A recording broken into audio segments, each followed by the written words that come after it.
You've paid your credit card every single month, and somehow the balance barely moved. Or maybe you've had money sitting in a savings account for years, and the number just sits there, like it's asleep.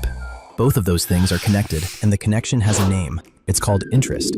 It is one of the most powerful forces in personal finance. It can quietly build your wealth over time, or just as quietly bleed you dry. And the scary part? Most people go through their entire lives paying it or earning it without ever truly understanding how it works. Today, we change that. By the end of this video, you will understand interest better than most adults do, and you'll know exactly which side of it you want to be on. Let's get into it. Let's start from the very beginning. First principles. No jargon, just logic. Imagine your friend comes to you and says, "Hey, can I borrow $100? I'll pay you back next month." You hand over the $100. But here's the thing. That $100 was yours. You could have spent it. You could have used it. Instead, you gave up access to it for a whole month just to help your friend out. Now ask yourself, should your friend pay you back exactly $100? Or should they pay you back a little extra to thank you for giving up the use of your own money? That little extra is interest. At its core, interest is the price you pay to use someone else's money, or the price someone else pays to use yours. Think of money like an apartment. If you want to live in someone else's apartment, you pay rent. The rent is the price for using something that belongs to someone else. Interest works exactly the same way. When a bank lends you money for a car loan, you're renting that money. The interest is the rent. Every month, you pay a little extra on top of what you borrowed, just like a tenant paying rent, until the loan is fully paid back. And it goes the other way too. When you put money in a savings account, the bank is the one renting your money. They take your deposit, use it to fund other people's loans, and pay you a small fee for the privilege. That fee is your savings interest. Same concept, two directions. One of them fills your pocket, one of them empties it.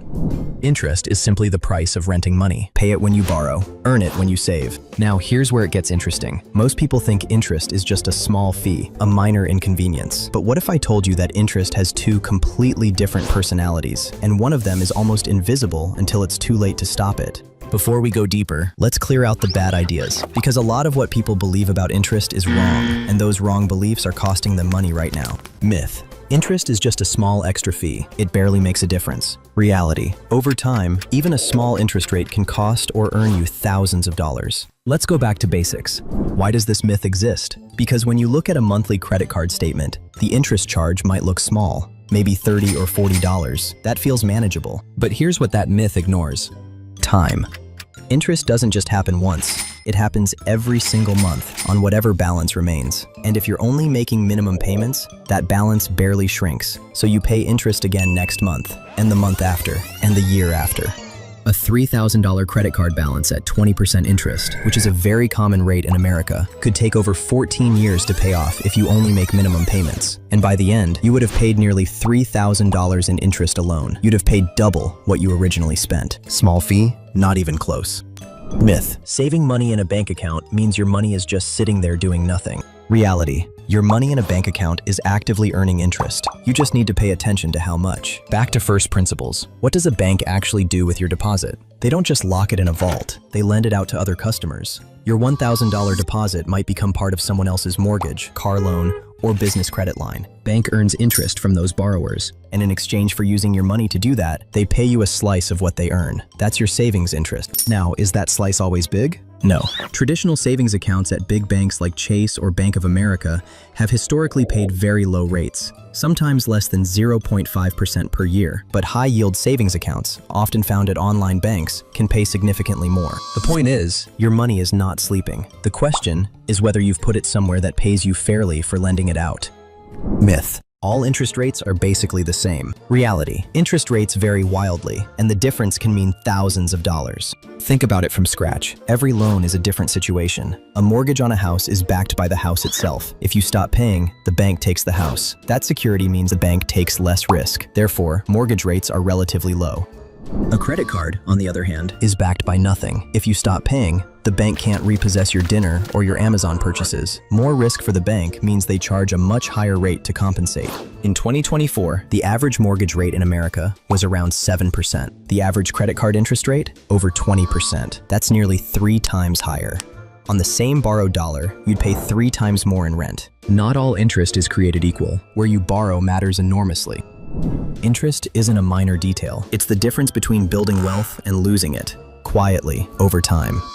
Here's something most people never think about. Interest doesn't always grow at the same speed. There's a version of interest that's calm and predictable. And then there's another version that starts slow, but then builds on itself again and again, getting faster and faster the longer time goes on. One of these versions is responsible for most of the world's great fortunes, and the exact same mechanism is responsible for keeping millions of people trapped in debt. Which side are you on?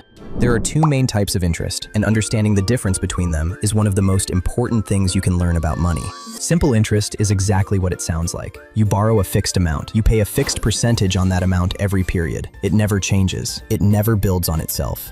Picture a snowflake sitting on a table. It stays the same size every day, predictable, steady. No surprises. For example, you borrow $1,000 at 10% simple interest per year. Every year, you owe exactly $100 in interest on that original $1,000. After 3 years, you've paid $300 in interest total, clean and straightforward. Simple interest is common in short-term personal loans and some car loans. It's easy to calculate and easy to plan around. Compound interest. Now this is where things get powerful, in both directions. Compound interest doesn't just charge you on the original amount you borrowed. It charges you on the original amount, plus all the interest that has already built up. In other words, you pay interest on your interest. Picture a snowball at the top of a hill. You give it a little push. At first, it rolls slowly, picking up just a little extra snow. But as it rolls, it gets bigger. And the bigger it gets, the more snow it picks up with each rotation. By the time it reaches the bottom, it's enormous. Compound interest works exactly like that snowball. Small at first, but it feeds on itself. And with enough time, it becomes a force that is very hard to stop. This is why Albert Einstein is often quoted, though nobody can fully confirm it, as calling compound interest the 8th wonder of the world, and why he supposedly added, those who understand it, earn it. Those who don't, pay it. Here is the important point for today. Compound interest is coming up in full detail in our next video. We will go deep into exactly how it works, how to calculate it, how to make it work for you instead of against you. For now, what you need to understand is this. Most savings accounts and investments use compound interest to grow your money, and most credit card debt uses compound interest to grow what you owe. The mechanism is the same. The direction depends entirely on which side of the transaction you're on. Compound interest is the most powerful force in personal finance. The entire next video breaks it down completely. Don't miss it. Simple interest is a flat fee.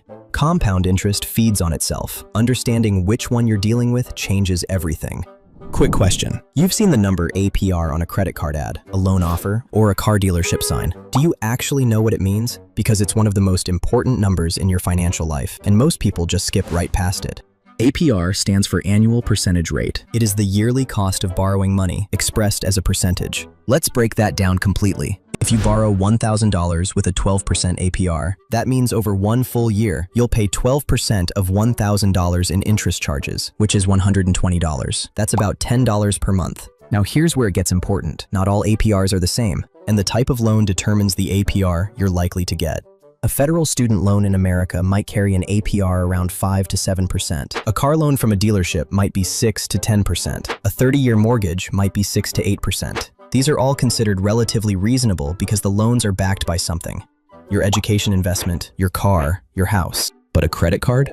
The average APR in America right now is over 20%. Some store cards and subprime cards charge 29% or even higher. That's not a minor difference. That's the difference between a slow leak and a burst pipe. There's also something called a promotional APR, sometimes advertised as 0% for 12 months. This can be genuinely useful if you pay off the full balance before the promotional period ends. But, and this is critical, if you don't pay it off in time, the deferred interest often hits all at once, retroactively applied to your original balance. What looked like a free loan suddenly isn't. The rule is simple. Before you borrow anything, look at the APR first, not the monthly payment, not the total loan amount, the APR. That number tells you the true cost of renting that money. APR is the price tag on borrowing money. Always read it before you sign anything.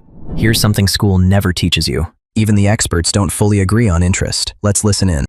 The traditional banker. Interest is a fair price for risk. When a bank lends money, there's always a chance it doesn't come back. The interest rate reflects that risk. Higher risk borrowers pay more.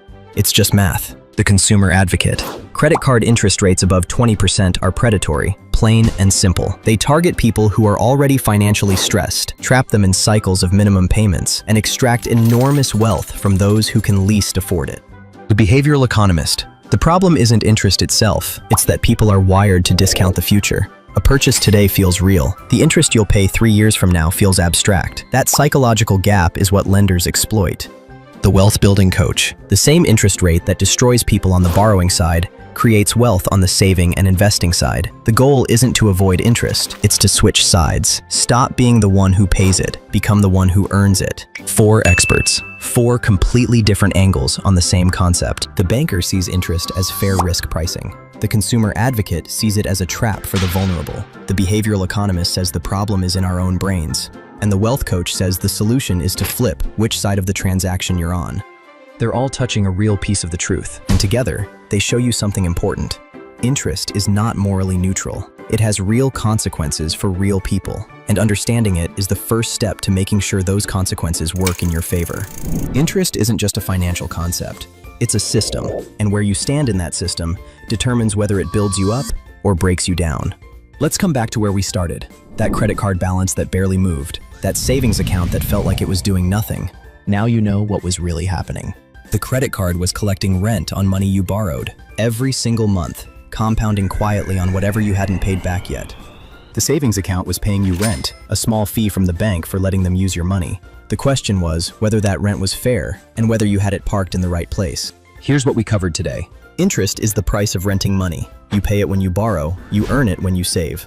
It comes in 2 forms: simple, which is flat and predictable, and compound, which feeds on itself and grows over time. The APR is the number that tells you exactly how much that rent will cost you every year. And the experts remind us that interest isn't just math. It's a system with real stakes for real people. The most important idea to carry with you? Every dollar you own is either renting itself out and growing, or being rented from you and shrinking. There is no neutral. Money is always moving in a direction. Your job is to decide which direction yours moves. In our next video, we go deep on compound interest, the force that makes the rich richer and the indebted more indebted. We're going to show you exactly how it works, what the numbers actually look like over time, and the moves you can make right now to put it on your side.